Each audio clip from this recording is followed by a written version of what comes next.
We're coming on the air with Hollywood halted. Writers going on the picket line for the first time in more than 15 years. The stars have their backs, what both sides want, and what it means for you and your favorite shows like Saturday Night Live. And new details out of Oklahoma after police found 7 bodies on a rural property. What we're just learning tonight about the victims. Plus, the uncle of the 9-year-old killed by a gunman on the loose is asking tonight, would my family still be alive if police had responded to 911 sooner? Their frustrations as the FBI scrambles to find the person they say executed 5 people. We're live in Texas. Plus, in tonight's original, we get a gut check on the so-called doom loop in San Francisco. Why the perception of crime in the city doesn't match up with the data. And new details on a security incident at Buckingham Palace, just days ahead of King Charles' coronation, as his sister gives a rare interview sharing her thoughts on the monarchy. A look at all of that later in the show. All right, hey everybody, I'm Garrett in for Hallie, and as we're coming on the air, Hollywood writers are taking to the picket lines for the first time since their union declared a strike overnight. You are looking at live pictures of some of the 11,000 plus members of the Writers Guild of America who say they will shut down all work until they get what they consider to be a fair contract. All of this coming down to the rise of streaming, meaning shorter seasons, smaller teams, and quicker deadlines. All of that leading to less pay for the same work for writers.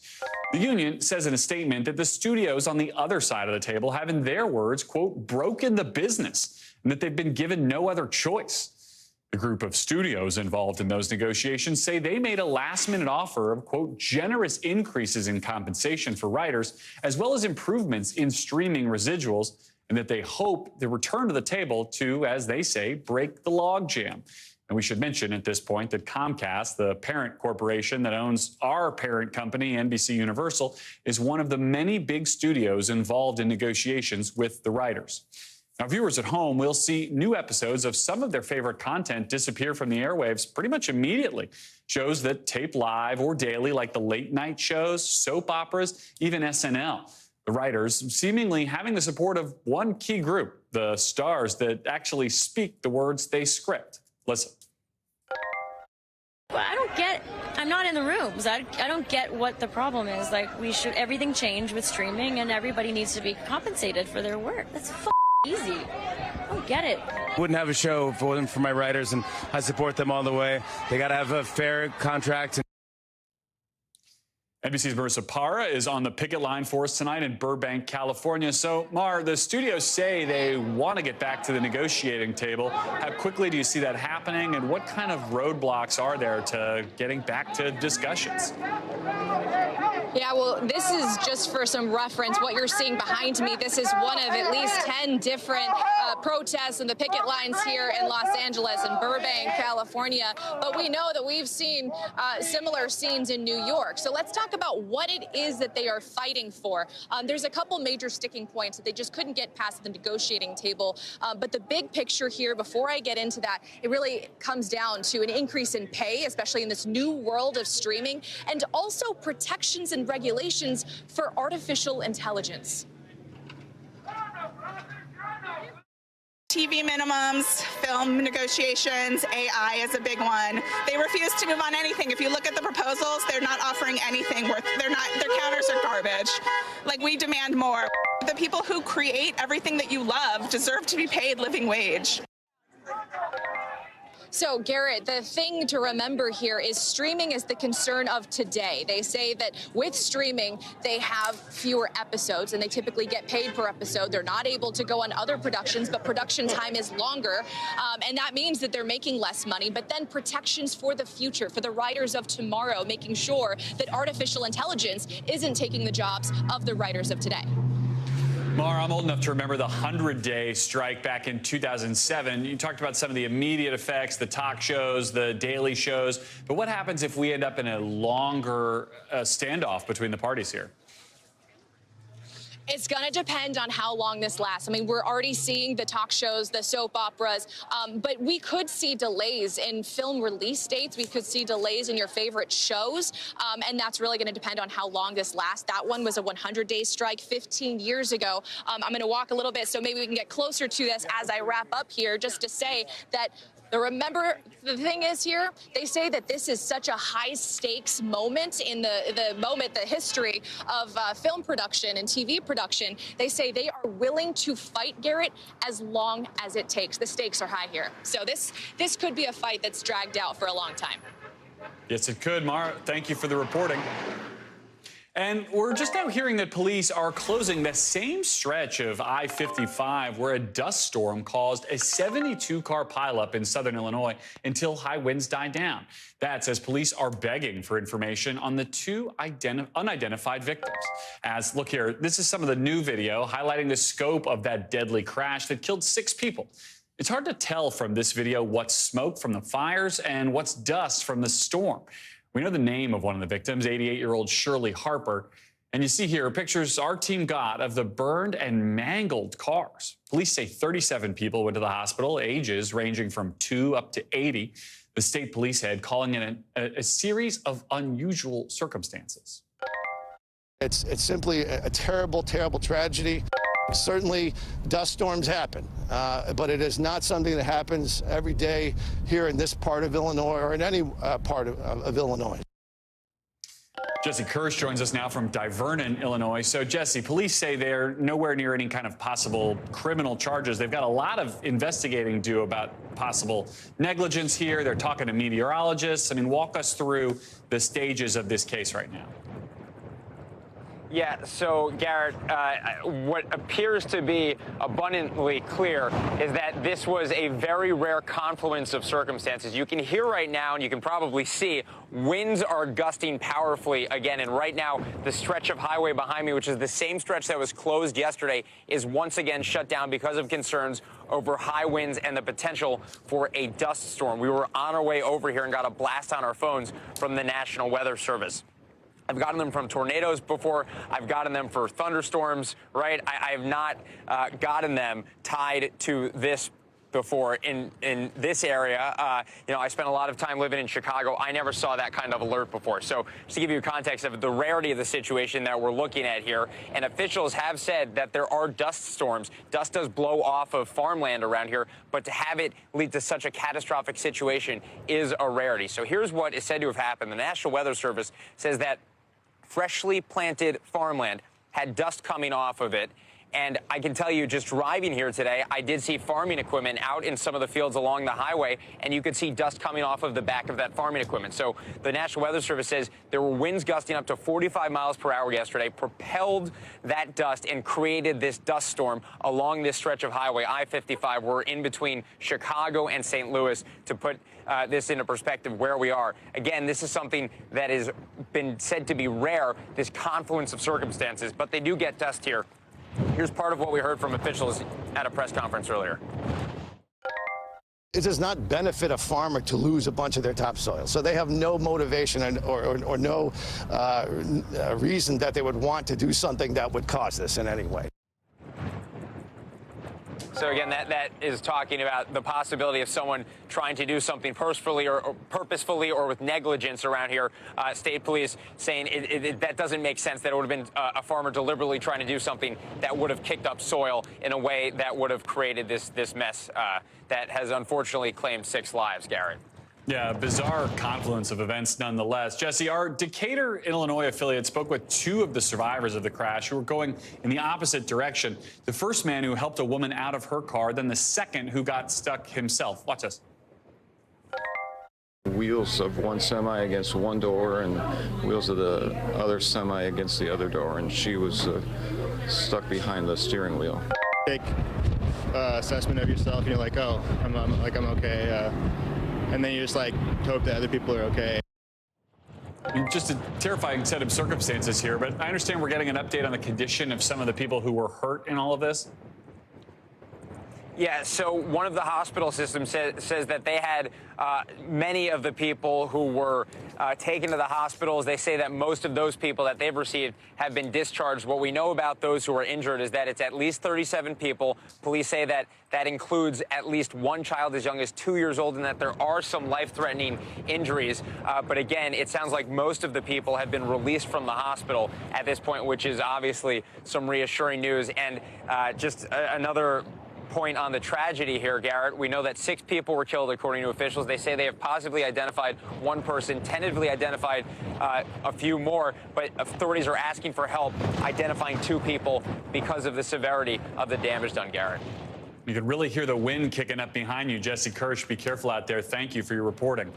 And we're learning more tonight about the people found dead on a rural property in Oklahoma, with the Associated Press speaking to a family member who is identifying some of the victims. Jeanette Mayo told the AP in a phone interview that those bodies belong to her daughter, her grandkids, and 2 visiting teens.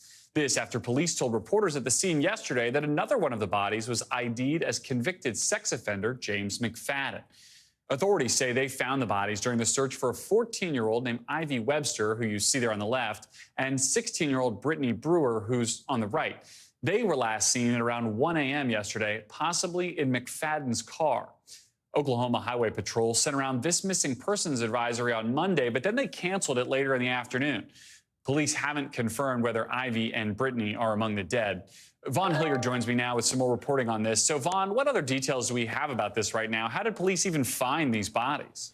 Right, Garrett, this is really difficult. It was in the early hours of yesterday morning when a missing persons alert went out about those 2 teenagers, Ivy Webster, who's 14, and Brittany Brewer, 16. They were reported to have last been seen with Jesse McFadden, who was a convicted felon here at this point. And that is when ultimately the authorities, after he failed to appear for a separate court hearing as it pertained to charges related to child pornography and sexual communication with minors, he failed to show up to a courtroom yesterday in Oklahoma. That is when authorities, they ultimately executed a search warrant of that property in rural Oklahoma, and that is where the 7 bodies, we believe that to include Jesse McFadden himself, were found. You see in a statement from the police chief in which they write, the investigation is continuing and a press conference will be held once all of the autopsies are completed and all the descendants are positively identified. No other details will be released until that press conference. We should note, though, Garrett, the sheriff's office said that their search for missing individuals related to that case has concluded, which would suggest that those minors were, in fact, those individuals found inside of that home. Vaughn, you talked about McFadden. This feels like a story where we're going to end up learning a lot more about the accountability piece. This guy was supposed to have a jury trial scheduled for that day. Right. He's a convicted sex offender. What else do we know about him and the idea of the missing persons advisory going out kind of around that same time that he failed to show up? Right. A lot of the details that we are getting stem from that conversation with the grandmother to the AP here just in these last hours, in which she outlined that not only was her 35-year-old daughter living at this property, but also 3 of her grandchildren. And if you just look, she says in part, a registered sex offender found dead on a rural Oklahoma property, this is according to the AP, with his wife, her teenage children, and 2 visiting teens, was quiet but kept the family, quote, under lock and key and always had to know where they were, the wife's mother said Tuesday. These details are really tough. He served 17 years in prison, stemming from that 2003 first-degree rape charge. He was not released until October of 2020. And, of course, there are serious questions as to what led this 35-year-old woman, along with her 3 kids, into this situation with this man, and ultimately those 2 other teenagers that also are believed to have been found dead at that home, Garrett. All right, Vaughn Hilliard, thank you for your reporting on this. I want to go down to Texas, where the big question tonight is, why does it take police more than a half hour to respond to an active shooter that, in their words, executed 5 people and who's now still on the run as we speak? Because 2 family members of victims tonight are telling NBC News that they tried calling over and over, saying they'd be cut off from the call. One of those family members, Ramiro Guzman, wondering out loud, if police had responded earlier, would their family still be alive? He's the uncle of Daniel Lasso, the 9-year-old killed by the shooter, one of the 5 victims. Guzman is also telling our team that his nephew would ride bikes to the bus stop with the son of the suspected shooter. Another one of Daniel's friends went to a vigil for him with a handwritten letter. telling our Houston affiliate what he meant to him. He used to play soccer, like at the bus stop, and he used to be like good at goalie, and I liked him on my team. I wanted to show him like how good I was a fan of him. Priscilla Thompson is with us from Cleveland, Texas. And Priscilla, the FBI is admitting that this search is just going to get harder with time. We're in this weird media blackout right now, not a lot of information. What do we know about the state of this case and of this manhunt? Yeah, Garrett, investigators here say that they do not intend to hold another press briefing unless they have a major update or a capture in this case. But they have been tweeting, and they said that that is where they're going to be releasing smaller updates. And so we've seen them tweeting today saying that they are combing through hundreds of pieces of information. We already know that there are more than a dozen agencies working on this, and they are saying that they are working across not only the state, but with law enforcement across the country and across the border, which is particularly important as some people fear that this suspect may have fled to Mexico. And as all of that is happening, we did see authorities responding to tips, chasing tips yesterday, swarming certain areas where there had been suspected sightings, but we haven't seen any of that today. And so it's sort of unclear what tips they're chasing at this point and whether they have any strong leads, because we aren't really getting a lot of information from authorities. Garrett? Priscilla, it also sounds like the community's getting frustrated here about the pace of this manhunt. The folks there just think they're not going to find this guy. Yeah, you talk to some people and they think maybe he's still hiding in this community, but there are a lot of people who feel like he is long gone by now. We stopped at a diner and spoke to some folks here in town about how they were feeling, and I want to play the sentiment that one man shared with us. If they don't find him by dark tonight, he's probably done sneaked out and gone somewhere. But there's so many ways he can go. And I did speak to the father of that 9-year-old boy, and his wife was also killed. And I asked him if he feels hopeful that investigators will find and ultimately apprehend the suspect. He said that he does, and he says that his message to the killer right now is to turn himself in so that no one else, no other family has to experience the type of pain that these families are now going through. Garrett? Priscilla Thompson all over this story for us. Thank you for your reporting. And the Justice Department is today announcing a record number of arrests and seizures in an international operation against the sale of fentanyl and opioids on the dark web. And nearly 300 arrests. This was the largest of any single such operation, almost doubled the scope of the second biggest operation of its kind. And while that number is big, it comes as the country is fighting an even bigger opioid problem. From August 2021 to August of 2022, over 107,000 Americans died from drug overdoses. 2/3 of those involved synthetic drugs like fentanyl. Today, Attorney General Merrick Garland said the fight does not stop here. Listen. Our message to criminals on the dark web is this: you can try to hide in the furthest reaches of the internet, but the Justice Department will find you and hold you accountable for your crimes. Let's bring in Justice and Intelligence correspondent Ken Delaney now. And Ken, this operation started back in 2021, right? So how did this all even come together? Yeah, this is really a series of cases, spanning 3 continents, Garrett. They seized almost a ton of drugs, opiates, in this investigation. 288 people arrested in multiple countries, more than 100 guns seized. So it's a big operation, and it's a blow against those people who are selling drugs on the dark web.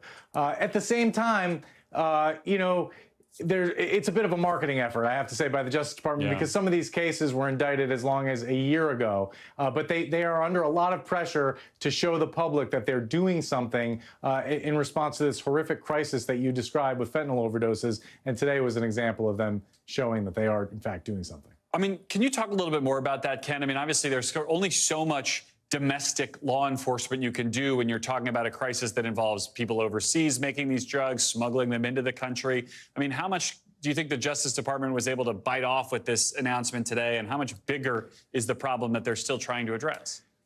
That's always the question, right? Do these big busts make a difference at all? And, Attorney General Merrick Garland actually addressed that. He said, I know this is a whack-a-mole situation. He said, we're whacking as hard as we can. And he said he does think that these these busts do make a difference. Every little bit of fentanyl you get off the market is a bit of fentanyl that can't kill a kid who bought a pill online. Sure. That's the way law enforcement looks at it. But you're absolutely right. We all know that this is a torrent of drugs coming from Mexico into the United States. And one of the biggest problems that Garland didn't want to address today is the lack of cooperation by the Mexican government in going after these traffickers. Even when the U.S. tells them where they're located and provides intelligence, the Mexican government under this particular president, Lopez Obrador, is not cooperating, and it's a big problem. It's a complicated problem, and it's not getting as much attention as it probably deserves. Ken Delanian, thank you for that reporting. Regional bank shares falling sharply today as the failure of First Republic Bank still has investors and depositors worried. PacWest, Western Alliance, and Metropolitan Bank all falling by double-digit percentages today. And this drove the whole market down with big dips for the Dow, the NASDAQ, and the S&P. We're also learning from the Federal Reserve that bank deposits dropped by more than $76 billion in mid-April. That's in everywhere from large and foreign financial institutions to small domestic banks. Brian Chung joins me now. So, Brian, what's all this data telling us about where the banks are at? Are we near the bottom of this, or is there more pain, more problems to come? Yeah, and Garrett, for what it's worth, the banks that we're talking about here are smaller than the ones that failed over the last few months. When you consider, for example, PacWest, about $40 billion in total assets, Western Alliance, about $70 billion in assets. Compare that to First Republic, which failed over the weekend, got saved by JP Morgan Chase. That bank was about $230 billion. But nonetheless, it's still concerning to see that we're seeing investors worried about the health and safety of these other banks. Again, it's not necessarily the case because the stock is down that the bank is at risk, but it does underscore that there's a lot of movement happening in the banking sector. People are moving money around from one institution to the other, and does that disadvantage the likes of these West Coast-based banks that appear to be having issues and maybe more pronounced deposit flows than other banks? Either way, it shows that the ripple effects of the failure of Silicon Valley Bank just in the middle of March continue to have ripple effects even almost 2 months after the fact.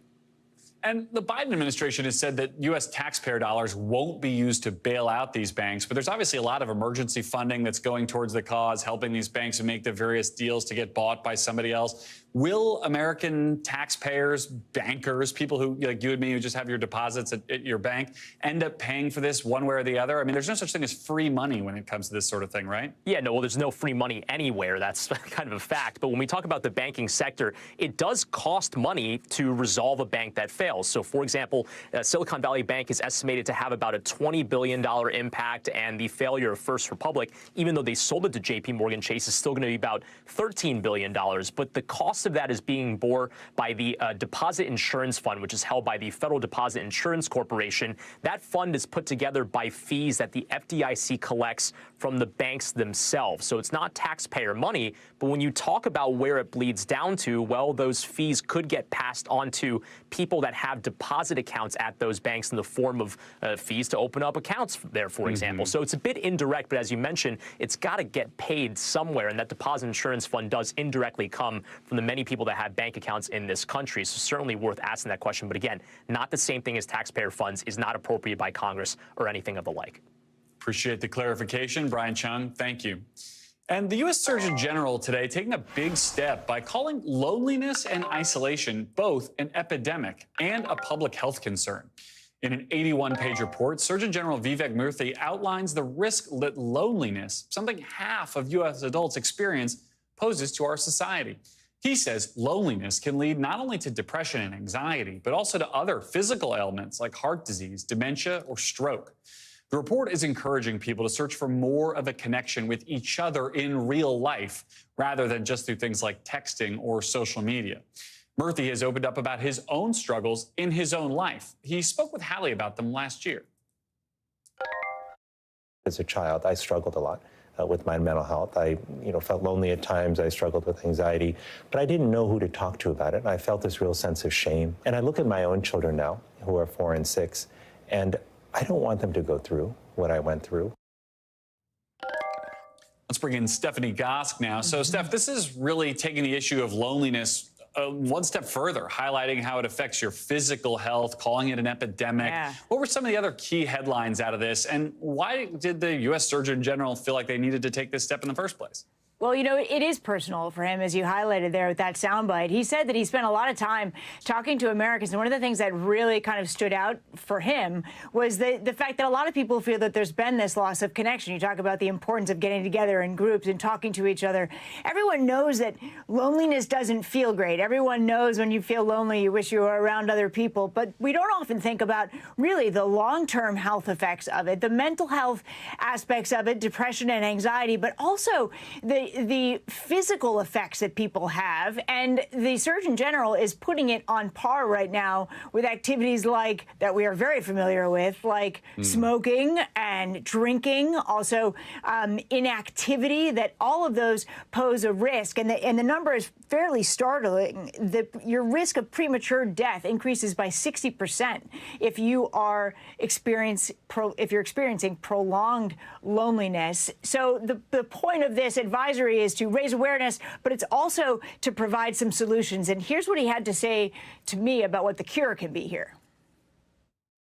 The bottom line is addressing loneliness is a big undertaking, right? It involves changing our lives, changing structure around us.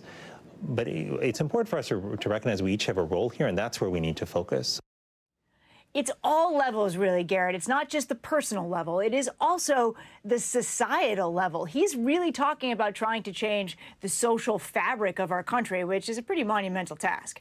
Well, it's such a good point. I mean, we all just spent the last 2.5 years talking about public health. And from a public health perspective, you can't vaccinate against loneliness, right? I mean, how do you approach this from a governmental perspective? You just, sort of encourage people to put their phone down and hang out with their buddies in real life, or is there more that they can do?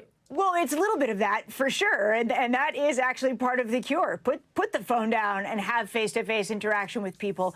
But it is also talking about things that can be done on a community level, like shoring up community organizations. There has been this kind of decades-long slide of community organizations that have sort of fallen apart. People don't go to church anymore. There aren't local sports leagues as much as there used to be, let's say, in maybe the 60s or the 70s. So he wants people to put focus back into that. He also wants the health sector to sort of stay on guard for what the signs of loneliness might be. And then, as a society, we all have to think about how we use technology and how important the time is when we are with people not to have your phone in your hand, not to look at text messages, and to make sure that you don't try to replace that face-to-face time with just Zoom calls or whatever it might be, even though that played a great role in keeping people connected during the pandemic.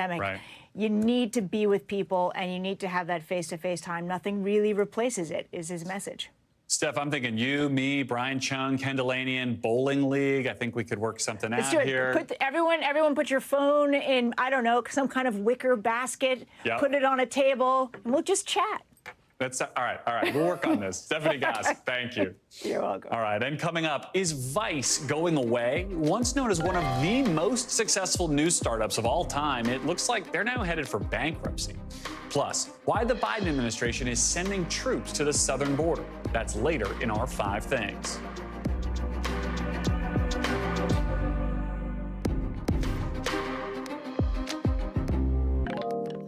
FIFA's president warning that European fans might not be able to watch the Women's World Cup this year. We'll explain that later in our 5 Things. But first, Vice Media, once one of the most successful news startups ever, is reportedly now getting ready to file for bankruptcy. The New York Times reports, citing 3 sources familiar with the matter, that it could happen in the coming weeks. The company, once valued at $5.7 billion, is still hoping to find a buyer. And it comes less than a week after it closed Vice World News. This is 2 weeks after BuzzFeed News completely shut down. Vice tells NBC News in a statement that the company, quote, has been engaged in a comprehensive evaluation of strategic alternatives and planning. Media reporter Brian Stelter, author of books about the news business like Hoax and Network of Lies, joins me now. He could probably break down that jargon there. But Brian, I feel like we've just seen Vice get beat up, right? It's layoffs. They're getting hit. They're shrinking over and over again. What's even left for a buyer to buy with Vice other than the name? Right, there are some verticals, there's an ad agency, some shows, but it has been shrinking in an incredible way. And anybody who has followed Vice over the years, who's been interested in the brand, they've seen it shrinking firsthand. So that statement that you just read, talking about strategic review, about planning, it is all just code word. It is all code language to say we are preparing to go bankrupt unless we find a buyer who wants to buy us at a fire sale price. You mentioned this thing was valued at billions of dollars years ago. It's an incredible thing that at its height, only 6 years ago, the investors in Vice believed it was worth almost $6 billion. But of course, that was only on paper. $5.7 billion was only on paper. And now investors like Disney and Fox stand to get absolutely nothing as a result. What's disappointing is that there are some really impressive journalists there, some really interesting shows, some great entertainment products that still do come out of Vice. But as they lay folks off, as they shut down shows, as it shrinks, it basically there's very little left to buy. Brian, let's step back a little bit here. I mean, Vice, not only did they win a ton of awards for journalism and documentaries, some of the stuff they produced, they were the height of cool back in the day. I mean, talk a little bit about what a possible bankruptcy for Vice tells us about where the digital media business is. I mean, I remember when Gawker shut down and that felt like the end of the world. But, you know, Gawker, BuzzFeed, Vice, where are we going? What it says, number one, is that it's very, very hard to make billions of dollars in the digital media business unless your name is Google or Facebook. The story of Vice is a story of a company that got too big and maybe too cool too fast. You know, it was making some money through ad revenue in other ways, but it was never profitable. So it was telling a story lots of investors wanted to believe. A lot of people believed the hype, but it failed to turn a profit and was not able to deliver on all that hype. It does not help that most of those digital ad dollars do go to Google and to Facebook and those big giants and not digital enterprises like Vice. So it's partly self-inflicted wounds, but I think it's a story about, that applies beyond media, Garrett. It's a story about business writ large. Sustainability is the new sexy. You know, Vice was hot until it's not. It's much smarter to grow slowly, to grow wisely, to do it in a way that's profitable, to take one step at a time and not try to become the biggest new thing in all of media, because those often just come crashing to the ground. Good advice, but you know, even Facebook and Google are laying people off, so there's not a lot of safe harbor out there. Brian Stelter, thank you so much for your analysis here. I want to get you over now to the 5 things our team thinks you should know about tonight. Number 1, breaking. In just the last half hour, a Mississippi sheriff says that the 3rd escaped inmate from a Hinds County jail was found dead. 34-year-old Casey Grace, his body was found at a truck stop in New Orleans on Sunday. Cause of death, not clear. Dylan Arrington is the other inmate that has died. He was killed in a burning building after a shootout with police. Jerry Raines is in police custody, and a 4th inmate, Corey Harrison, is still at large. All right, number 2, Senate Minority Leader Mitch McConnell and House Speaker Kevin McCarthy will meet with President Biden to talk about the debt ceiling. It's going to happen next week at the White House. Senate Majority Leader Chuck Schumer, House Minority Leader Hakeem Jeffries, the Democrats, will also be there as well. The invite from the president came hours after Treasury Secretary Janet Yellen warned that the U.S. could default on its debt as soon as June 1st if Congress doesn't act. Number 3, the Biden administration is going to send 1,500 active duty troops to the southern border ahead of a potential surge in migrants. It's all happening because COVID restrictions at the border are set to end next week. Homeland Security officials say the troops will be unarmed, they won't use force or make arrests. They are just going there to support the Border Patrol. Number 4, Gwyneth Paltrow isn't going to get back her attorney's fees after being found not guilty in that 2016 ski collision. In a new ruling, a Utah judge said that the man who sued Paltrow had agreed not to appeal the jury's verdict. And in exchange, Paltrow won't try to recover any of her legal fees. We wish her well. And number 5, a ton of European soccer fans might not be able to watch the Women's World Cup this summer. That's because FIFA President Gianni Infantino is threatening a blackout of the tournament if some countries don't pay more for the broadcast rights. Major markets like Italy, France, Germany, Spain, and England all still have not signed deals. When we come back, why San Francisco's dangerous reputation might be all wrong. More on what some are calling a doom loop in the original. That's next.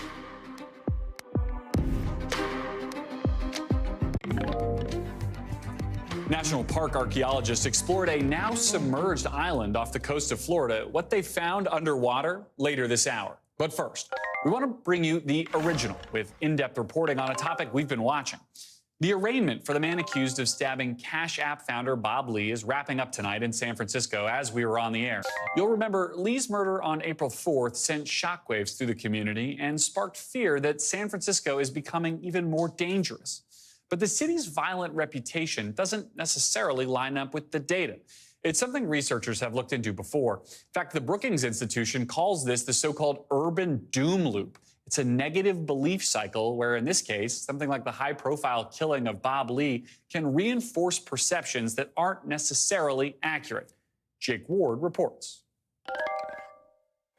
After Bob Lee's death in San Francisco, many commentators speculated on social media that the killer was someone homeless and mentally ill. David Sachs, a Silicon Valley investor, said so on his podcast. This idea of just releasing these people onto the street, I just think is an outrageous abdication of responsibility. But the man arrested in the crime turned out to be a tech consultant who knew the victim, according to police. And just like the mistaken assumptions in that case, San Francisco's dangerous reputation does not square with the data. San Francisco has challenges with crime, with public safety, and we're doing everything we can to deal with it.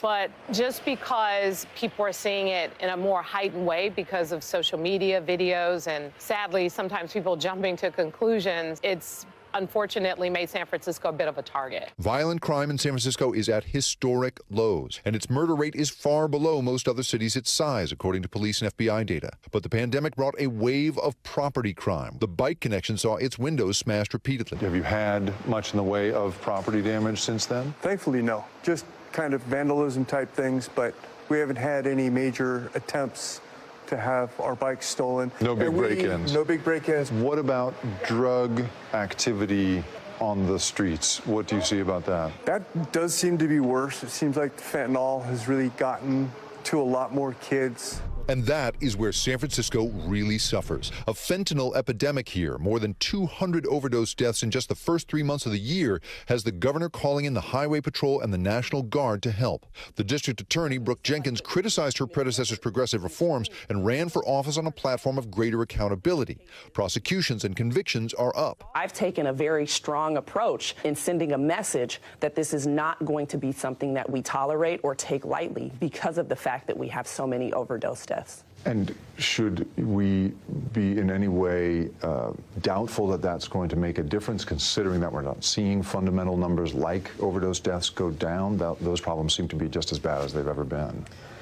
It's a twofold situation. We have to have public health resources available to those who are struggling with addiction, while at the same time law enforcement does its job to make sure that those who are peddling fentanyl are taken off the street or at the very least are held accountable.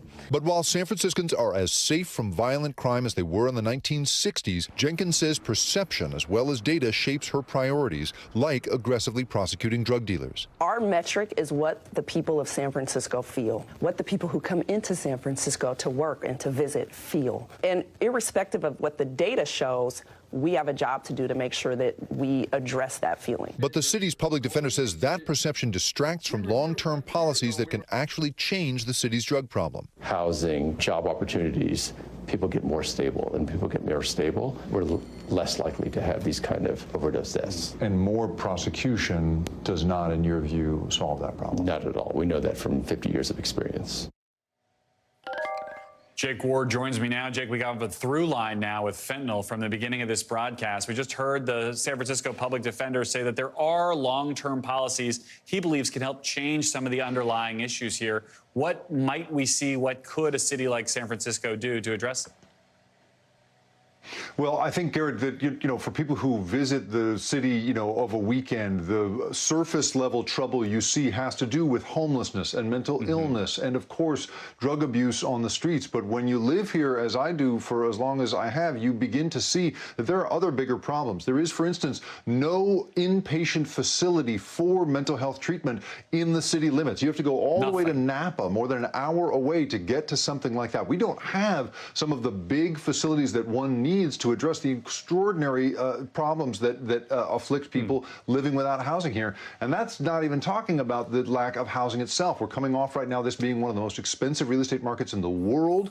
That may, of course, change as the economic downturn continues here in San Francisco. But, you know, right now we just don't have the housing or the treatment for people. And that's where public defenders and other experts say we should be putting our muscle not behind continuing to prosecute drug dealers as we have for so long in the war on drugs, Garrett.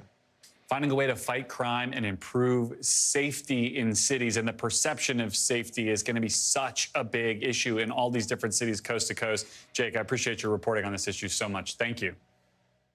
And coming up, police just arresting a man outside Buckingham Palace. What authorities say he threw over the palace gates just days before King Charles' big coronation. Plus, you will never guess what this principal found when he was making the rounds at school. That's later in The Local.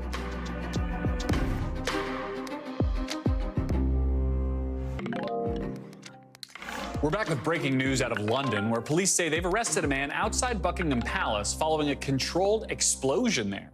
The London Metro Police just releasing these details. Quote, officers quickly detained the man after he approached the gates of Buckingham Palace and threw a number of items suspected to be shotgun cartridges into the palace grounds. This is all happening just 4 days before King Charles' coronation, with security on really high alert there. It also comes right after Princess Anne spoke out to CBC in a rare interview about the monarchy and her brother taking the throne. Listen. Well, you know what you're getting because he's been practicing for a bit. And I don't think he'll change. NBC News Chief International Correspondent Keir Simmons joins me now. So, Keir, let's talk about the security incident first of all. What else do we know about what happened at Buckingham Palace this afternoon? Yeah, a little bit of breaking news, Garrett. This gentleman appears to have thrown some things over the wall or over the fence. Look, it doesn't look as if it's a real threat.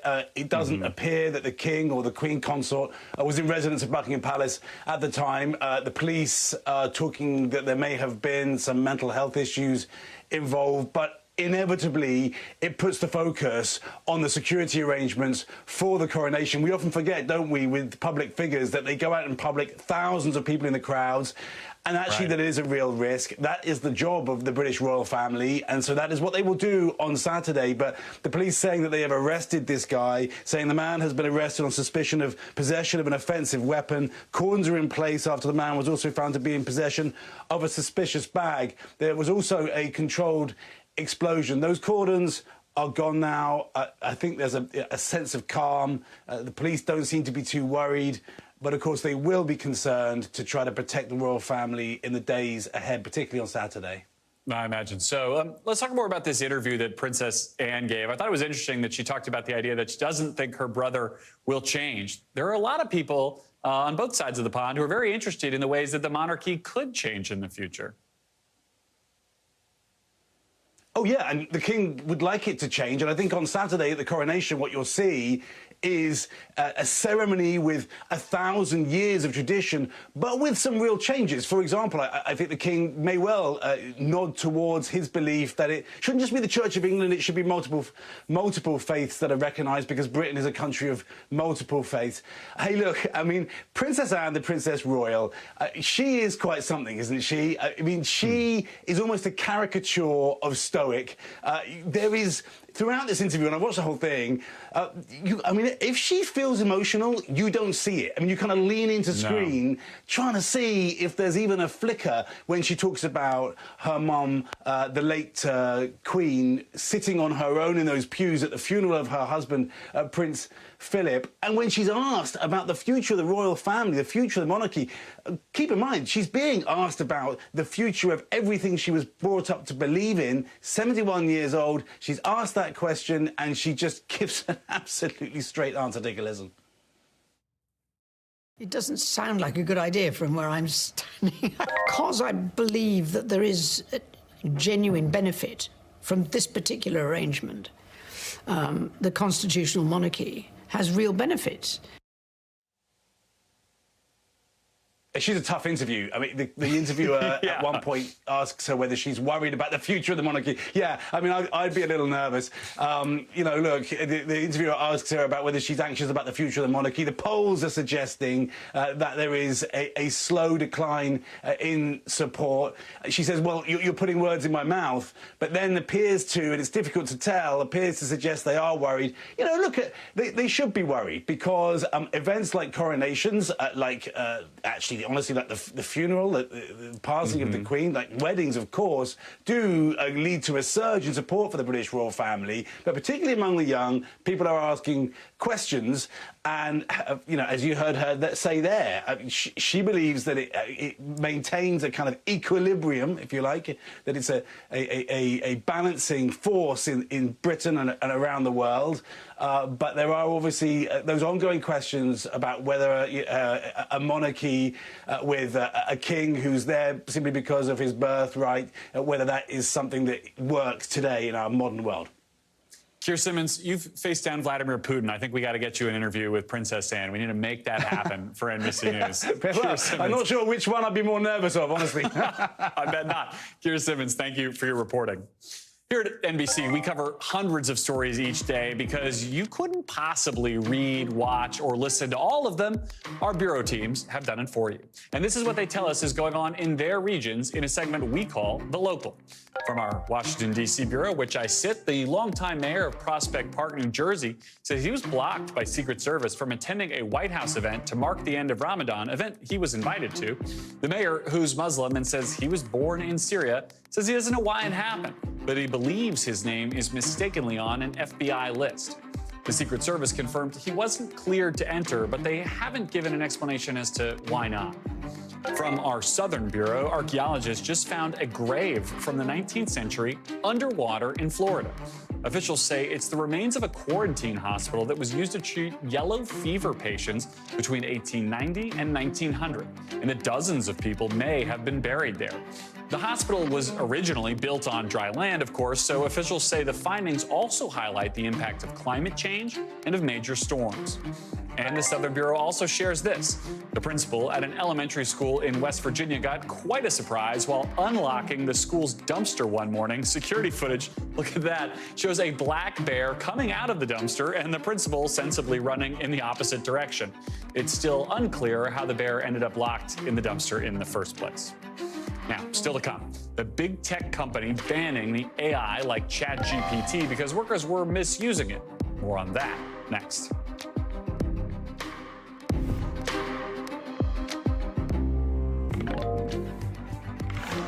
A giant tech company is taking a stand against so-called AI generative software like ChatGPT, telling their employees the tools should not be used for work.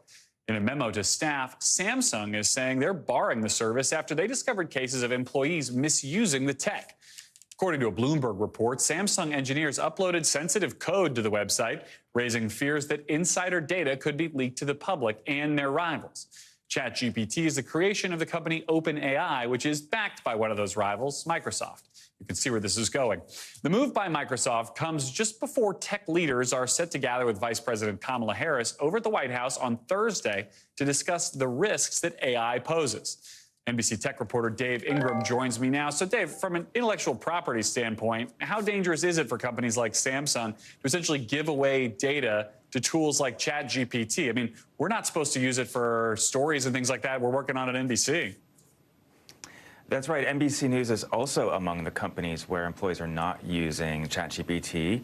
For us, it's more about ensuring that there's not even the hint of plagiarism in our work. But for other companies, the question is really about data security. Amazon and JP Morgan also are very concerned about this. And with Samsung, the question is if they upload computer code or any other potential confidential information to ChatGPT, where's it going to go? So ChatGPT has only been around for a few months. And actually, until about a week ago, they didn't really even have the ability to delete your history. And so once it's uploaded to that company, who knows where it goes next?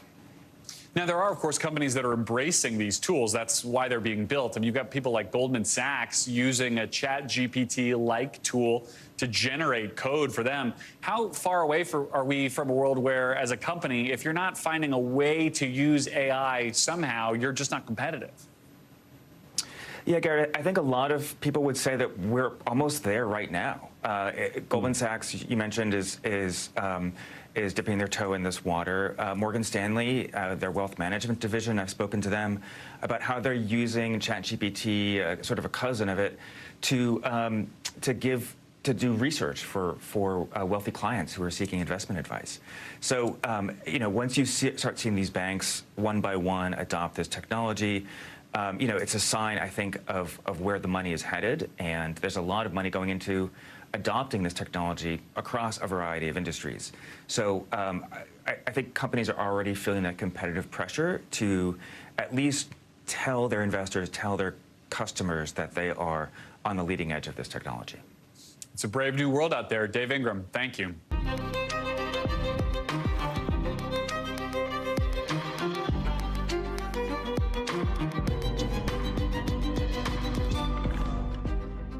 And we're coming on the air with Hollywood halted. Writers going on the picket lines for the first time in more than 15 years. And the stars have their backs, what both sides want, and what it means for you and your favorite shows, like Saturday Night Live. Plus, the horrifying pictures from an Illinois interstate after a deadly multi-car crash caused by a dust storm. We'll have a live report from just outside the scene. And we're also live in Texas, where the uncle of the 9-year-old killed by a gunman on the loose is asking tonight, would my family still be alive if police responded to 911 sooner? Their frustrations as the FBI scrambles to find the person they say executed 5 people. Plus, the Surgeon General is warning all Americans about an epidemic of loneliness and isolation, how the risks go far beyond your mental health, and why Samsung is saying no way to artificial intelligence software like ChatGPT being used for work, and what it says about the broader landscape of what companies are doing. That's later in the show. Meantime, hi, I'm Garrett in for Hallie, and we're coming on the air as Hollywood writers are taking to the picket lines for the first time since their union declared a strike overnight. You're looking live at pictures of some of the 11,000 plus members of the Writers Guild of America who say they will shut down all work until they get what they consider to be a fair contract. All of this coming down to the rise of streaming, meaning shorter seasons, smaller teams, and quicker deadlines, all leading to less pay for writers. The union says in a statement that the studios on the other side of the table here have, in their words, broken this business, and that they have been given no other choice but to strike. The group of studios involved in those negotiations say they made a last-minute offer of, quote, generous increases in compensation for writers, as well as improvements in streaming residuals, and that they hope to return to the table, as they say, to break the logjam. Now, we should mention here that Comcast, the corporation that owns our parent company, NBC Universal, is one of the many big studios involved in negotiations with the writers. Viewers at home now will see new episodes of some of their favorite content disappear from the airwaves immediately. Shows that tape live or daily, like late-night shows, soap operas, and yes, even SNL. The writers seemingly having the support of one key group, the stars who actually speak the words they script. Listen. But I'm not in the rooms. I don't get what the problem is. Like, should everything change with streaming and everybody needs to be compensated for their work. That's easy. I don't get it. Wouldn't have a show if it wasn't for my writers, and I support them all the way. They got to have a fair contract. NBC's Marissa Parra is out on a picket line for us in Burbank, California. So, Marissa, the studios say they want to get back to the negotiating table. How quickly could we see that happen, and what are the roadblocks in the way? It's a great question. That is the million-dollar question here. And one thing I will say is, one side is going to have to compromise here, and we know how steadfast the writers are on their demands. So bottom line is they're asking for more pay, they're asking for a better quality of life, and that comes down to a couple of things here. Streaming, you mentioned it yourself, it really has changed every ounce of not just how we watch movies and TV, but how it's made, and that's due to a couple of different reasons. But the sticking points here in terms of why the negotiations failed the way that they did last night, the reason that they could not move forward, there were some differences of opinion in terms of whether or not writers should be able to have standardization when it comes to streaming. But most importantly, I think that the real big sticking point was studios refused to budge on artificial intelligence. They refused to say whether or not those would be regulated. And writers were saying that this is really important to secure not just the future, or not just the current reality for writers, but the future of writers. Marissa, the last time we had a big writer strike, it lasted 100 days back in 2007. So you talked about the immediate effects, but how long, does this have to go before you start seeing more traditional scripted programming and kind of the other things that people are used to watching feel the consequences?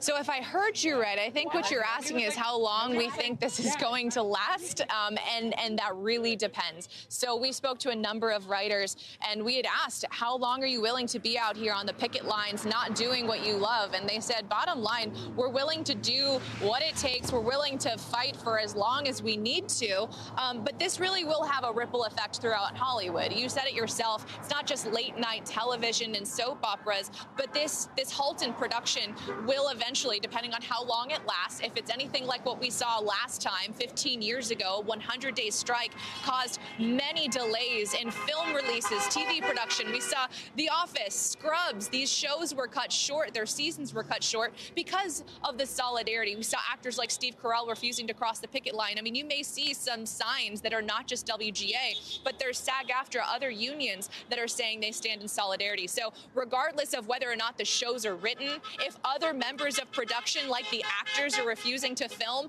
those shows will not go on. Those movies will not continue to film. So, Garrett, I think the bottom line is buckle up, because I think this is going to be a wild ride. Writers say they're willing to stay out here as long as it takes. And such a good point about the ripple effects that we may not see just yet. Marissa Parra, thank you for the hard work out on the picket line. And we're just now hearing that police are closing the same stretch of Interstate 55 where a dust storm caused a 72-car pileup in southern Illinois until high winds there die down. That's as police are begging for information on the two unidentified victims, as look here at some new video highlighting the scope of this deadly crash that killed 6 people.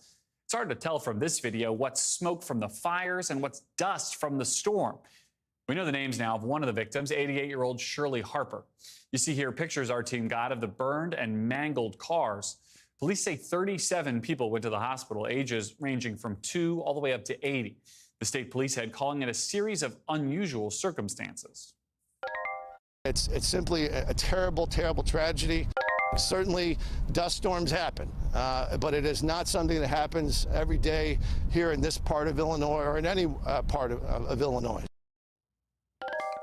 Jesse Kirsch is in Divernon, Illinois. So, Jesse, I mean, the chief kind of lays it out there. Dust storms happen, but not like this. Talk to me about where this investigation even goes. Yeah, so officials said they're a far way off from the potential of if there would be, again, if there would be criminal charges of any kind. At this point, like you mentioned, Garrett, they're still trying to identify some of the victims. They have one person confirmed identified, according to authorities. They say they have 3 more tentatively identified at last word, and they were trying to be in touch with family members, but there are still 2 people who authorities say were killed, and they cannot identify them at this point. And they put out information earlier about what they believe to be the vehicles these 2 people were in. Again, believed to be. They couldn't even definitively say at the press conference, so-and-so was driving in blank vehicle, because of the severity of this crash and the fire. So it just gives you an idea of the scale of the destruction. You can see behind me, Garrett, just some of the vehicles that have been moved off of the roadway in the aftermath of that crash. So they're trying to figure out what might have led to this. There were also questions about if there should have been warnings out there earlier about the wind, if they should have closed the road down earlier. And officials had said earlier at a press conference there was no indication that that was the case. But in the aftermath of this, we are now seeing again today that this stretch of highway is shut down. We made our way over to this scene, and soon after, an alert went out from state police that this stretch of I-55 between Chicago and St. Louis is shut down again. And you can hear it, you can see it. The wind is gusting pretty strongly again here this late afternoon. So there are more concerns about dust storms cropping up in this area once again. just a day or so after that really tragic incident. Yeah, and our Decatur affiliate spoke with two of the survivors of that crash. They were traveling in the opposite direction, and they described a pretty terrible scene. Listen. Wheels of one semi against one door and wheels of the other semi against the other door, and she was stuck behind the steering wheel. Take assessment of yourself, and you're like, oh, I'm okay, and then you just like hope that other people are okay. Some good Samaritans there. Jesse, what else are we learning about the conditions of the people who were hurt in this crash? Yeah, so we know that the victims, the people, I should say, who were injured, according to authorities, include someone as young as a 2-year-old child. We're told some of the injuries are life-threatening, but one area hospital system says they treated many of the people who were injured, says that most of the people they've treated have been discharged. So that's some promising news. And again, we're talking about a crash that involved, Garrett, upwards of 70 vehicles, according to authorities. And they say the number may be even higher than the 72 vehicles that they've reported because they imagine there might be some people who were able to drive away and just wanted to get away from the scene as it was unfolding. And I just want to put out a little bit of public safety information for people who might come across this incident in the future. The National Weather Service is putting out an alert for a dust storm warning here again this afternoon. Putting out the warning to people that if you're driving, be prepared for visibility to go to zero. And if that happens, the National Weather Service says pull far off the road, put the car in park, and turn off the lights. And the hope is there that you could avoid scenes like the one we have behind us here, Garrett. All right, good stuff. Jesse Kirsch, thank you for that reporting. And we're learning more tonight about the people found dead on a rural property in Oklahoma. The Associated Press speaking to a family member who is identifying some of the victims. Jeanette Mayo told the AP in a phone interview that those bodies belong to her daughter, her grandkids, and 2 visiting teens. This after police told reporters at the scene yesterday that another one of the bodies was ID'd as a convicted sex offender named James McFadden. Authorities say they found the bodies during a search for a 14-year-old named Ivy Webster, who you see there on the left, and 16-year-old Brittany Brewer on the right. They were last seen at around 1 a.m. yesterday, possibly in McFadden's car. Oklahoma Highway Patrol sent around this missing person advisory on Monday, but then they canceled it later in the afternoon. Police haven't confirmed whether Ivy and Brittany are among the dead.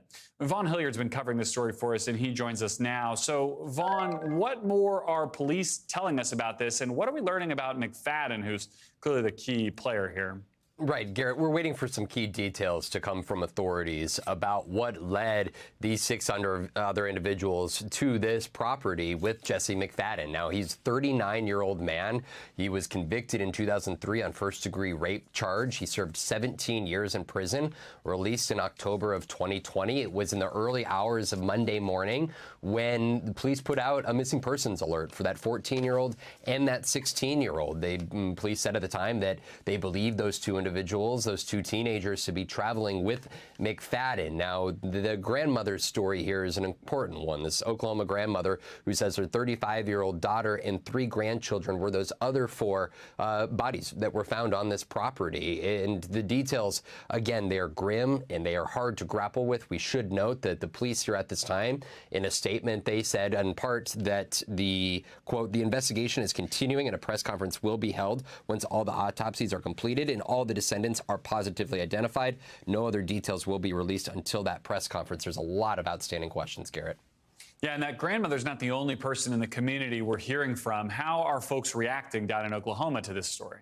Right. You know, it was the local school district that said the class was going to continue here today, but in a statement noting that multiple students of theirs have passed away, saying in part, at this time, we're all grieving over the tragedy of the loss of several of our students. Our hearts are hurting, and we have considered what would be best for our students in the coming days, saying they're offering services to the fellow students here. You're talking about upwards of 5 students, 5 young teenagers here in this community. This is a community about 70 miles east of Oklahoma City, about 6,000 people here. So these are tough circumstances in which the community is now grappling with. Now, at least 6 individuals dead, 7 being Jesse McFadden, that convicted felon himself. Garrett. All right, Vaughn Hilliard, thank you so much for that reporting. I want to go south now to Texas, where the big question tonight is, why did it take police more than a half hour to respond to an active shooter that, in their words, executed 5 people and is still on the run as we speak? Because 2 family members of victims tonight are telling NBC News They tried calling over and over, saying they'd been cut off from the call. One, Ramiro Guzman, wondering out loud, if police responded earlier, would their family still be alive? He is the uncle of Daniel Lasso, the 9-year-old killed by the shooter, one of 5 victims. Guzman is also telling our team that his nephew would ride bikes to the bus stop with the son of the suspected shooter. Another one of Daniel's friends went to a vigil for him with a handwritten letter telling our Houston affiliate what he meant to him.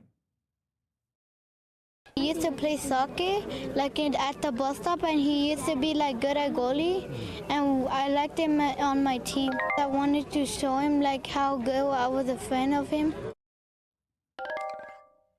Priscilla Thompson joins us now from Cleveland, Texas, just north of Houston. And Priscilla, the FBI is admitting that this search is just going to get harder the longer they go without much progress. Now we're in kind of a media blackout with not a lot of new information. But what are you hearing about the status of this investigation? Yeah, Garrett, investigators have said that they will not hold another press conference unless there is a major update or ultimately a capture. They said that they're going to be releasing any updates via Twitter until that happens. And we have seen investigators tweeting today, the FBI in Houston tweeting that this is a multi-state manhunt, that they are working with law enforcement across the country and also across the border in an effort to find this suspected murderer. They have also said that they are they say hundreds of pieces of information have come in that they are working to analyze. We know that these signs have gone up around the area with phone numbers that people can call if they have tips. Yesterday, we saw some of those suspected sightings manifest with law enforcement swarming certain areas to check that out, but ultimately it didn't yield anything. And so at this hour, the suspect remains on the run as the 4th day ends with no apprehension. Garrett? And Priscilla, it sounds like the community there is getting increasingly frustrated here, not just about this 911 calls, but the idea that they may or may not actually find this guy anytime soon. What are you hearing on the ground from folks about that search you just described? Yeah, Garrett, it's very frustrating. Yesterday, we saw school dismissals being delayed and students being rushed back into schools because there were law enforcement searching in certain areas. And the sense among the community is that maybe there's a chance he's still somewhere here, but there are many people who feel that he could be long gone at this point. We went to a diner and spoke to some residents, and I want to play a bit of one of those conversations. If they don't find him by dark tonight, he's probably done sneaked out and gone somewhere. But there's so many ways he can go. And as you noted, investigators have said with each passing day, it is going to get harder, but they do believe that they will ultimately catch this suspect. And I spoke to the father of that 9-year-old boy, and he says that he's hopeful that they will catch him and bring him to justice. Garrett? Priscilla Thompson, thank you for that reporting. And some news coming into us just within the last few minutes. NBC News confirming a conversation on Sunday night between Senate Majority Leader Chuck Schumer and California Senator Dianne Feinstein. A spokesperson for Feinstein said they do not have a timeline for her return to the Senate, and they're waiting for clearance from her medical team before that happens. Feinstein, who is the oldest senator in this Congress, has been away from Congress and the Judiciary Committee since mid-February after she came down with a case of the shingles. It's been holding up the important work of confirming some judicial nominees. And now some Democrats have begun calling for her resignation. NBC's Sahil Kapoor is on Capitol Hill for us. So, Sahil, we're nowhere, right? There's no real indication here of how soon she might be coming back. Schumer's hopeful that it could be next week. How much more restless are Senate Democrats getting, especially with the debt limit issue that we now know is coming up a lot sooner than people thought? Yeah, she's coming back. She's not coming back. There are conflicting versions of this. She's been out since the middle of February, Garrett. You can understand why Democrats are getting a little bit antsy about this. She's holding up their work in the Senate on multiple different fronts, the most well-known of which is Democrats cannot move judges through the Judiciary Committee that lack Republican support. A number of them have been bottled up. They also need Feinstein's vote on that one-member majority committee to issue subpoenas. They were not able to do that as part of their investigation into Justice Clarence Thomas. And there's also legislative impacts of this. One bill led by Republicans to repeal one of President Biden's rules on climate change passed by a single vote, 50 to 49, because Feinstein wasn't there to block it. So yes, you can understand why Democrats are unhappy about her prolonged absence, but still, the dam has not broken yet. There have been some calls for her to resign, but those are still the minority. Most members are still standing by Feinstein, even though there's no timeline for her to return. And Sahil, this story was a kind of a classic hustle scoop on Capitol Hill. Politico got it in a kind of way that only a photojournalist could. How did we learn about this story? It's a great story. It is a great story. It was an eagle-eyed photographer who kept a close watch on Senator Chuck Schumer's notes at his weekly press conference, as you and I have attended it many times. He brings some notes there. Sometimes a photographer can get a good view of it. In this case, it happened, and that photographer captured a photo. Now, in that photo, Schumer said in his notes that he spoke to Feinstein yesterday, and she hopes to return very soon. It wasn't actually yesterday, according to Feinstein's office, but putting that aside, they're also disputing that she actually does intend to return, sometime next week. So it's all a bit of a mystery. Chuck Schumer has said this multiple times over the last few weeks, that he is hopeful and she is hopeful that she will return soon. He's also used phrases like very soon. It's not clear what any of that means anymore, Garrett. I feel like we're going to be seeing Schumer with a little leather portfolio perhaps next week. Sahil Kapoor, thank you for your reporting up on the Hill. Meantime, the Justice Department today announcing a record number of arrests and seizures in an international operation against the sale of fentanyl and opioids on the dark web. At nearly 300 arrests total, this is the largest of any single such operation and almost double the scope of the second biggest operation of its kind. And while that number is big and impressive, it comes as the country's fighting an even bigger opioid problem. From August of 2021 to August of last year, over 107,000 Americans died from drug overdoses. 2/3 of those involved synthetic drugs like fentanyl. Attorney General Merrick Garland today said the fight does not stop here. Listen. Our message to criminals on the dark web is this: you can try to hide in the furthest reaches of the internet, but the Justice Department will find you and hold you accountable for your crimes. Let's bring in Justice and Intelligence correspondent Ken Delaney now. So, Ken, this operation started all the way back in 2021. How did it all come together and get rolled into something we're learning about in May of 2023? Hey, Garrett, it's a bit of a marketing operation by the Justice Department. These are a lot of disparate cases that they've wrapped into something called Operation Spector, multi-jurisdiction, multi-state, multi-country enforcement action targeting the dark web. So people paying for drugs with crypto and then getting it delivered to their house. As you said, nearly 300 arrests, nearly 1,900 pounds of drugs seized, including a lot of very lethal fentanyl. And so this is the Justice Department sending a message to the American public that they're trying to do something about the scourge of fentanyl that is killing tens of thousands of Americans a year. And it's coming on the heels of another indictment last month against the Sinaloa cartel, which is one of the major traffickers of fentanyl in Mexico, Garrett. Do big busts like this make a big difference? I mean, help me put this in context between the size of this bust and the scale of the problem nationwide. So law enforcement officials say, yes, it does. Every bit of fentanyl that you take off the streets is fentanyl that's not killing Americans. But of course, everyone knows that this is a massive economy of drugs that's flowing north from Mexico, and no particular set of busts is going to stop it. Even the Attorney General, Merrick Garland, reflected on that fact in some interesting comments. Take a listen to what he had to say. There is a bit of a whack-a-mole problem here, and we are whacking as hard as we can. We are getting more and more sophisticated and more capable of finding both the perpetrators and the victims and the customers.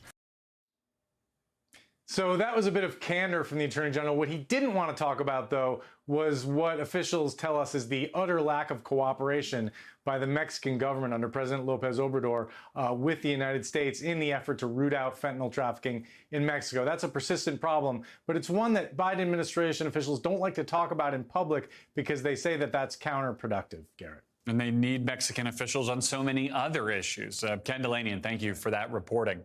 Meanwhile, today, regional bank shares falling sharply as the failure of First Republic Bank still has both investors and depositors worried. PacWest, Western Alliance, and Metropolitan Bank all falling by double-digit percentages today.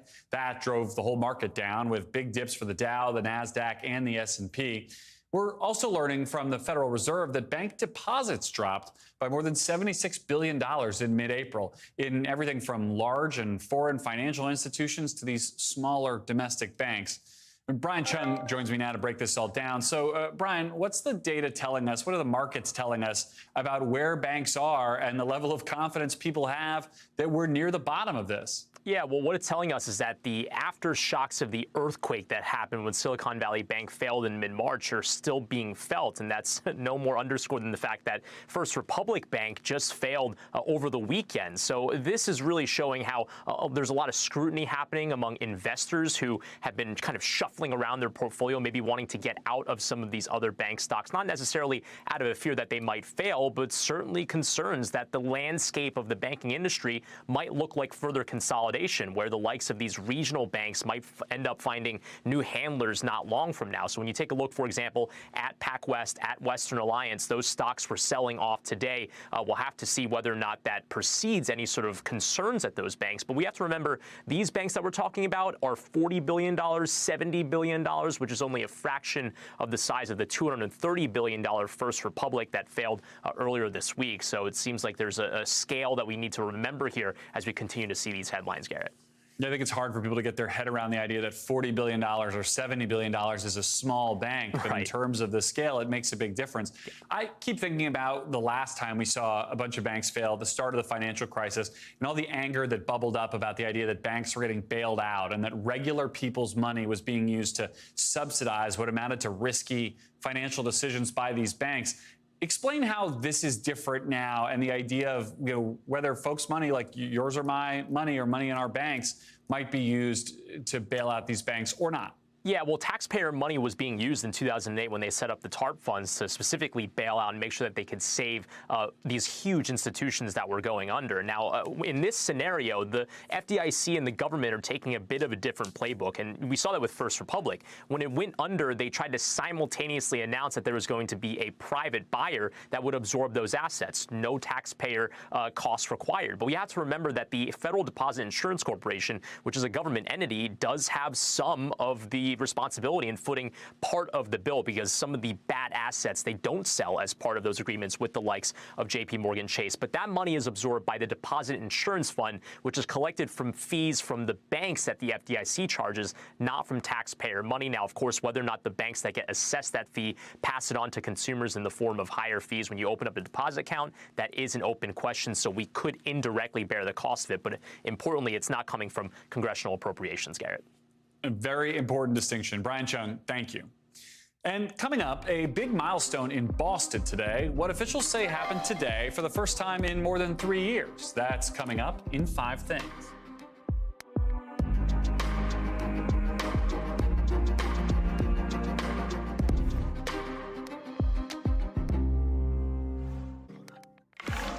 The U.S. Surgeon General taking a big step today by calling loneliness and isolation both an epidemic and a public health concern. In an 81-page report, Surgeon General Vivek Murthy outlines the risk loneliness, something half of U.S. adults experience, poses to our society. He says loneliness can lead not only to depression and anxiety, but also other ailments like heart disease, dementia, or stroke, saying it could be as deadly as smoking 15 cigarettes a day. The report is encouraging people to search for more of a connection with each other in real life, rather than just through things like texting or social media. Murthy has opened up about these struggles in his own life. He spoke with Hallie about it last year. As a child, I struggled a lot with my mental health. I felt lonely at times. I struggled with anxiety, but I didn't know who to talk to about it. I felt this real sense of shame. And I look at my own children now, who are 4 and 6, and I don't want them to go through what I went through. Let's bring in Stephanie Gosk. Steph, this is really taking the issue of loneliness one step further, highlighting how it affects your physical health, calling it an epidemic. Yeah. What were some of the other key headlines out of this, and why did the U.S. Surgeon General feel like they needed to take this step in the first place? Well, you know, it is personal for him, as you highlighted there with that soundbite. He said that he spent a lot of time talking to Americans, and one of the things that really kind of stood out for him was the fact that a lot of people feel that there's been this loss of connection. You talk about the importance of getting together in groups and talking to each other.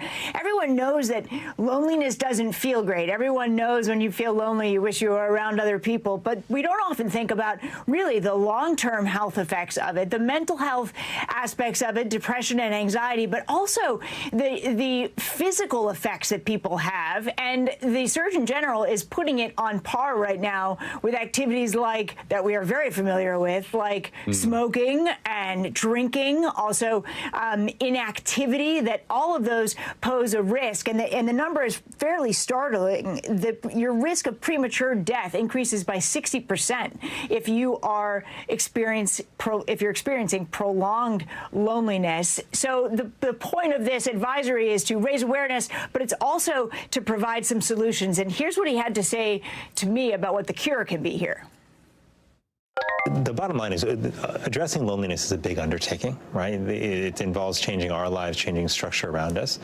But it's important for us to recognize we each have a role here, and that's where we need to focus.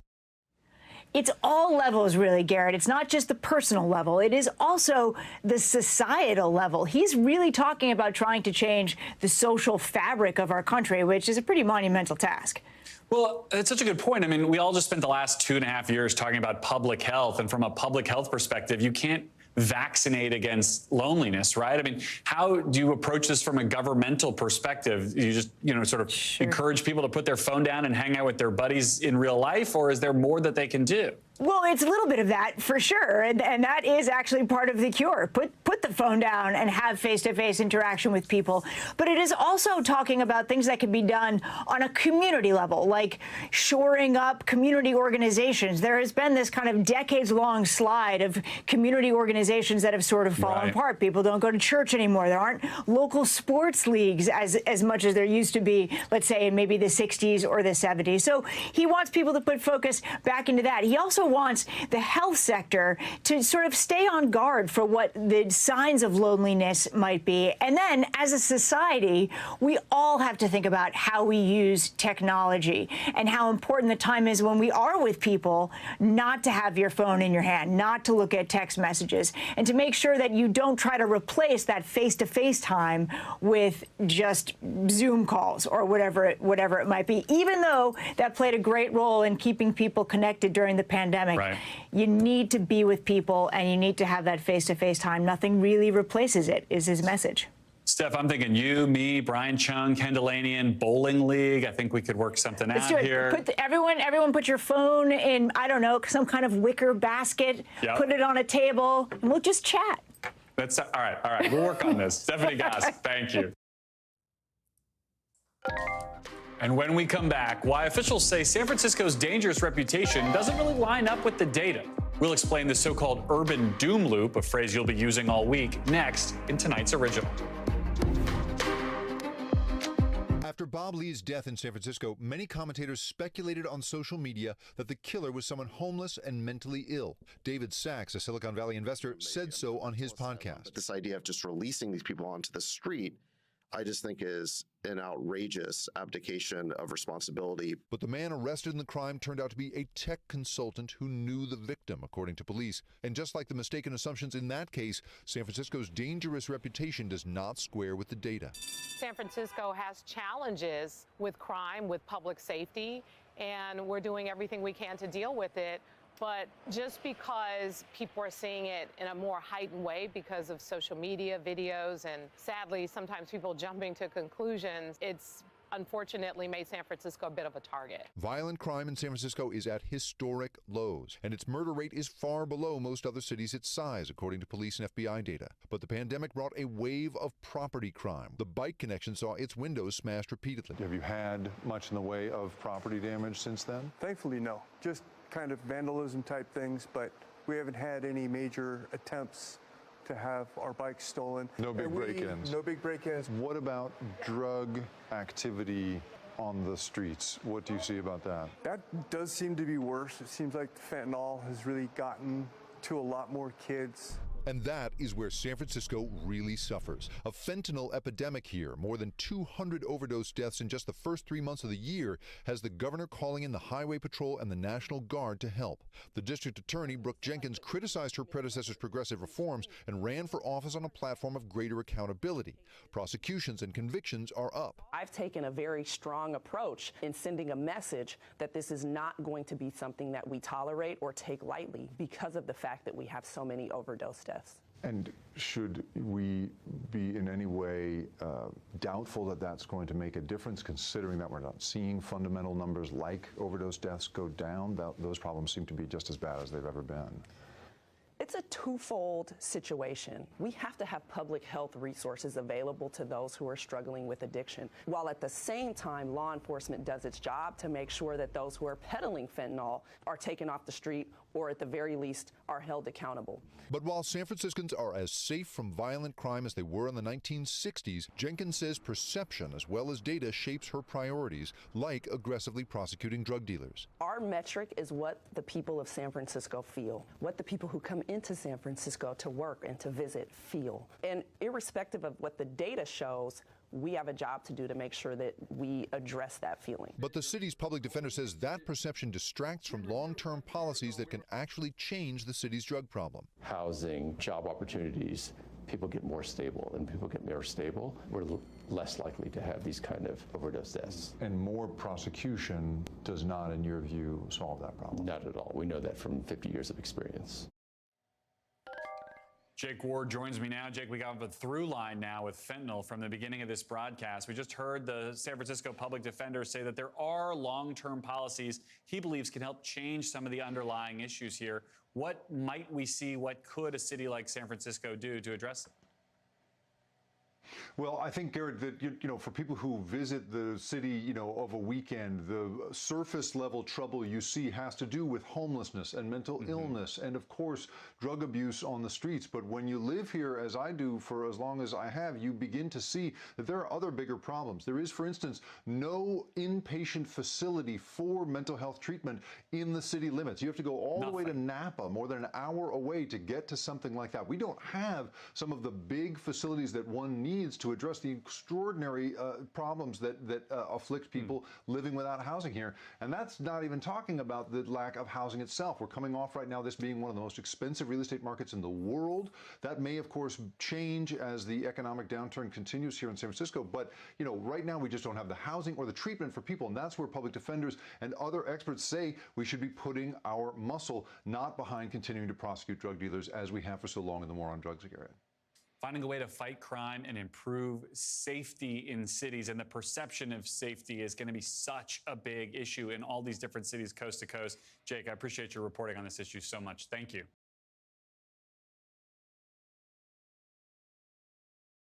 Let's get you over now to the 5 things our team thinks you should know about tonight.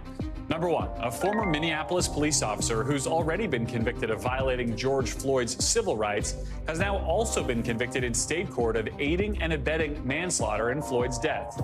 2, Tao held back bystanders while other officers restrained a dying Floyd. Lawyers for the Floyd family called the verdict, quote, another measure of accountability for his death.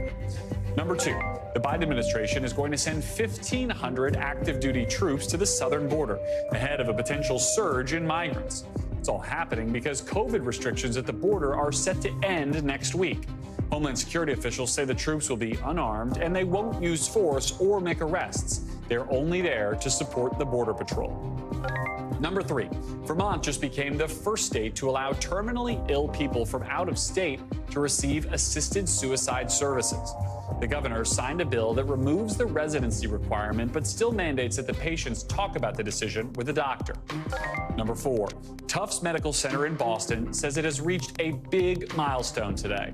The hospital says it does not have any COVID patients, not a single one, for the first time since March of 2020. Massachusetts governor is lifting the state's COVID public health emergency next week. And number 5, nominations for this year's Tony Awards are out, and Some Like It Hot leads the list. The jazzy reimagining of a classic Marilyn Monroe film earned 13 nominations. And Juliet, Shucked, and New York, New York followed it with 9 nominations each. Coming up, One country just announced the biggest crackdown on the tobacco industry in more than a decade. We'll tell you where later in the Global. Plus, the UN says fighting in Sudan could force hundreds of thousands of people from their homes. What officials are revealing tonight about another potential ceasefire.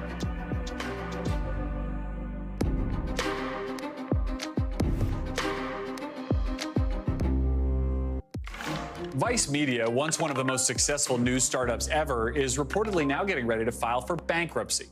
The New York Times reports, citing 3 sources familiar with the matter, that it could happen in the coming weeks. The company, once valued at $5.7 billion, is still hoping to find a buyer. And it comes less than a week after it closed Vice World News, and 2 weeks after BuzzFeed News completely shut down. Vice tells NBC News in a statement that the company, quote, has been engaged in a comprehensive evaluation of strategic alternatives and planning. Media reporter Brian Stelter, author of books about the news business like Hoax and Network of Lies, joins me now. Brian, obviously, very un-Vice-like language here, very corporatese. They're a business that has been shrinking. They've been laying people off. What's left for someone to buy? Are we going to end up with kind of like a zombie Vice brand like we did with Gawker or something else like that? Well, that's basically what it is. There are outlets like Refinery 29 and Vice Studios, different parts of this company, but it's been shrinking for years because Vice has gone from hot to not. It was the anti-establishment cool kid brand, started as a magazine in Canada in 1994, but then it went from being anti-establishment to being very much part of the establishment with investors like Disney and Fox and private equity investors that wanted a big return on the investment. As you mentioned, $5.7 billion was what the investors thought or believed Vice was worth at the peak. The peak was just 6 years ago. Ever since then, it's been shrinking and sizing down because the reality about the digital media business is that if you're not posting a profit, you are not actually going to be worth $5.7 billion. Yes, you can have a big audience. You can make really impressive shows on HBO. You can have cool websites. But if you're not making a profit, you're not going to break through. And so what we're seeing now is the gradual unwinding of Vice, which is a lesson bigger than Vice. It's a lesson about the digital media business. And as for that statement, it is a bunch of corporate speak. I am told the most likely outcome here is bankruptcy, although there is still a potential someone could come and swoop in and buy the company for relatively cheap. What does the downfall of Vice and BuzzFeed News tell us about the state of the digital media business? I mean, I'm thinking about like these new properties like a Semaphore or a Punchbowl or a Messenger. You know, there's a lot of churn here. New companies pop up. Some of these, what have become essentially legacy digital media brands, die off. Right. I think these lessons that do apply to the media business also apply to other forms of businesses as well. Vice, you know, I don't want to say got high on its own supply, but it certainly flirted with lots of drug jokes and references. So let's go with that one. Sure. That is what happened here. You know, the hype was so big and could not possibly be matched by the reality. If you launch small and nimble, if you start in a way that's sustainable and then you grow from there, there are a lot of success stories in digital media. But if you try to take on Google and Facebook and Twitter and these tech giants from Silicon Valley, you're most likely going to fail. We've seen that time and time again, most recently with BuzzFeed. Now it seems like Vice is on the verge of that as well. And the losers in this, the losers are the journalists who are doing great work there and the public. There are millions of people that really like Vice content, but there's going to be less and less of it as this company plunges into bankruptcy. And companies like Disney that invested lots of money into Vice, they're not going to get any return at all. All right, Brian Stelter, our judges here at Hallie Jackson Now have deemed one drug joke appropriate per Vice segment. One per hour. So you're in the clear Perfect. there. You're good. Thank you very much for that reporting, Brian. And we've got some more news just breaking in the last few minutes. A judge ruling that Montana's first transgender state legislator, Zoe Zephyr, cannot return to the House floor she was ousted from last week. Lawyers for the state's Republican AG argued that a judge stepping in to let the lawmaker return would somehow violate the separation of powers between the legislature and the judiciary. You'll remember that the Montana House voted to remove Zephyr from the floor for the rest of the session, which ends later this week after she spoke out in favor of Montana's trans community. Now, still to come, a controlled explosion at Buckingham Palace, what officials say was thrown over the palace gates just days before King Charles' coronation. NBC covers hundreds of international stories each day, and because you couldn't possibly read, watch, or listen to all of them, our foreign desk has done it for you. Here are some of the things they're keeping an eye on in a segment we call The Global. In Sudan, the two military groups fighting each other have agreed in principle to a week-long ceasefire. That's according to the government of neighboring South Sudan. The ceasefire would start on Thursday. Hundreds of people have been killed and thousands have been hurt in the last couple of weeks. And now the UN saying 800,000 people might be forced to flee. In Australia, that country's going after the tobacco industry, saying it will ban recreational vaping and crack down on e-cigarettes. Under new rules, vapes are going to only be sold in pharmacies, and the government's trying to ban all disposable vapes. Why? Because a rise in young people vaping there. Data from last year shows about 1 in 5 Australians 18 to 24 have used an e-cigarette or vaping device. And out of Wales, thousands of people showed up for a huge bus parade to celebrate Wrexham's soccer team getting promoted, including its star owners, Ryan Reynolds and Rob McElhenney. It's kind of a Hollywood story. 3 years ago, they bought this small soccer team in North Wales, and now, for the first time in more than a decade, it'll be back in the English Football League. Oh, and the women's team is also getting promoted. And we have breaking news tonight out of London, where police say they arrested a man outside Buckingham Palace following a controlled explosion there. The London Metro Police say, quote, officers quickly detained the man after he approached the gates of Buckingham Palace and threw a number of items suspected to be shotgun cartridges into the palace grounds. This is happening just 4 days before King Charles' coronation, with security on very high alert there. It also comes right after Princess Anne spoke out to CBC in a rare interview about the monarchy and her brother taking the throne. Listen. Well, you know what you're getting because he's been practicing for a bit. And I don't think he'll change. NBC News chief international correspondent Keir Simmons joins me now. So, Keir, let's talk about the security incident first of all. What else do we know about what happened at Buckingham Palace this afternoon? Yeah, a little bit of breaking news, Garrett. This gentleman appears to have thrown some things over the wall or over the fence. Look, it doesn't look as if it's a real threat. It doesn't appear that the King or the Queen Consort was in residence at Buckingham Palace at the time. The police are talking that there may have been some mental health issues involved, but inevitably, it puts the focus on the security arrangements for the coronation. We often forget, don't we, with public figures, that they go out in public, thousands of people in the crowds, and actually that is a real risk. That is the job of the British royal family, and so that is what they will do on Saturday. But the police saying that they have arrested this guy, saying the man has been arrested on suspicion of possession of an offensive weapon. Cordons are in place after the man was also found to be in possession of a suspicious bag. There was also a controlled explosion. Those cordons are gone now. I think there's a sense of calm. The police don't seem to be too worried, but of course they will be concerned to try to protect the royal family in the days ahead, particularly on Saturday. I imagine so. Let's talk more about this interview that Princess Anne gave. I thought it was interesting that she talked about the idea that she doesn't think her brother will change. There are a lot of people on both sides of the pond who are very interested in the ways that the monarchy could change in the future.